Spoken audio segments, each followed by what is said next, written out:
Greetings, Earthlings. Since the Russian invasion of Ukraine in 2021, the media has been abuzz with extensive coverage of the conflict. Critics, unsurprisingly, have their suspicions about the veracity of much of this media output, dubbing it as nothing short of propaganda. Remarkably, the United States has dished out a whopping $113 billion to Ukraine since Russia's incursion, and President Biden is now asking for an additional $40 billion. Oddly, when Putin's forces rolled into Ukraine, some Americans suddenly became fervent supporters, even going so far as to plant Ukrainian flags on their front lawns. These newfound enthusiasts, who would have likely struggled to locate Ukraine on a map before the invasion, probably haven't improved their cartography skills since. The question on many minds is, what exactly makes this war so crucial? To delve into the Ukraine conflict's historical backdrop, we need to take a trip down memory lane. During the Cold War, Ukraine was firmly within the Soviet Union's grasp. However, when the Soviet Union dissolved, and Eastern Europe's geopolitical landscape underwent a makeover, Ukraine emerged as an independent nation. The US and Russia entered into several seemingly gentlemanly agreements, but it appears the US hasn't been the best at keeping its promises. One of these pacts dealt with NATO expansion, with the US vowing that NATO wouldn't inch closer to Russia's doorstep. Yet, Ukraine is now knocking on NATO's door, sparking discussions about its potential membership. This leaves Belarus as the sole buffer state between NATO and Russia. NATO was originally conceived as part of America's containment strategy to curb the spread of communism. With the USSR's collapse and the end of communism in Eastern Europe, some argue that NATO had effectively accomplished its mission by 1990 and should have been put out to pasture.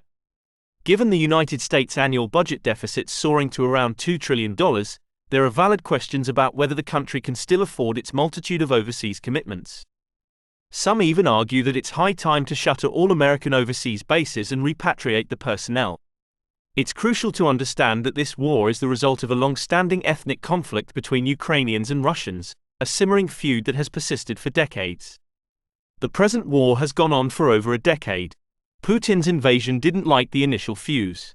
Eastern Ukraine is predominantly ethnic Russian, while the western part leans towards ethnic Ukrainian. Russians want to be Russian, and Ukrainians want to be Ukrainian. Some argue that it's time for the US to cease its interference in places where it doesn't belong, which, according to critics, encompasses most of the globe, and let the Russians and Ukrainians figure out their elusive border. Russia is often cited as one of the few countries not under the World Economic Forum's puppetry. American Senator Lindsey Graham has been vocal about his desire for regime change in Russia and even suggested that someone ought to take Putin out. Yet, many question whether it's America's business to determine Russia's leadership. In the West, claims persist that Ukraine is emerging victorious in this conflict, with Western media diligently reporting Russian losses while curiously overlooking Ukrainian casualties. This selective reporting has raised suspicions that the media might be hiding certain details. As the war drags on, it seems to have settled into a war of attrition. Ukraine boasts a population of roughly 37 million, pitted against Russia's approximately 144 million.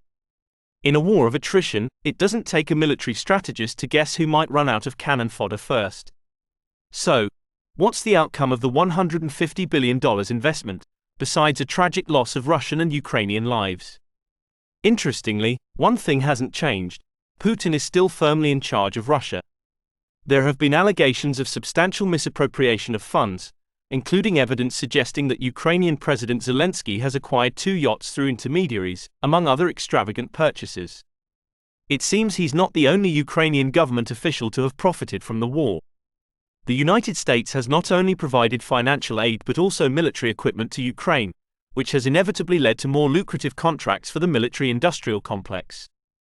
In conclusion, some assert that it's high time for this war to conclude. The West should cease all aid to Ukraine and refrain from meddling in Ukrainian-Russian affairs.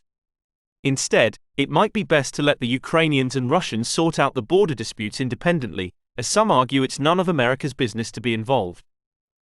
Like, comment and subscribe to your favorite illegal alien.